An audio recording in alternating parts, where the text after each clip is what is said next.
இந்த கன்றுக்குட்டி பார்த்திங்கன்னா தோல் ஃபுல்லாக இந்த ஏரியா பார்த்திங்கன்னா எந்த ஏரியானா மேலே கோட்டையூர் ஊராட்சி. இங்கே ஒரு கன்றுக்குட்டி நின்றுட்டுருக்கு. இந்த கன்றுக்குட்டி உடம்பு ஃபுல்லாக பார்த்திங்கன்னா தடுப்பாக இருக்குது. அந்த தடுப்பு பார்த்திங்கன்னா ஒவ்வொரு இடத்துலையும் தோல் கொஞ்சம் பேர்ந்த மாதிரி, அதில் தோல் உரிச்ச மாதிரியும் எல்லா இடத்துலையும் கண்ணில் பாருங்கள். அப்புறம் தலை, மூக்கு, அதை மசில்னு சொல்லுவாங்க. அதுக்கப்புறம் காது உள்ள, இது பார்த்திங்கன்னா காது உள்ள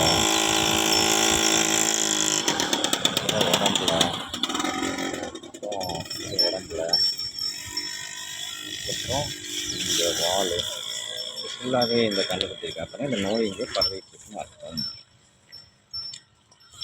இந்த நோய்க்கு பேர் என்னென்னா எல்எஸ்டி. எல்எஸ்டினா என்னது? Lumpy skin disease. ஓகே, இப்போ இந்த கண்ணுக்குலாம் தடுப்பூசி போட்டால் கண்டிப்பாக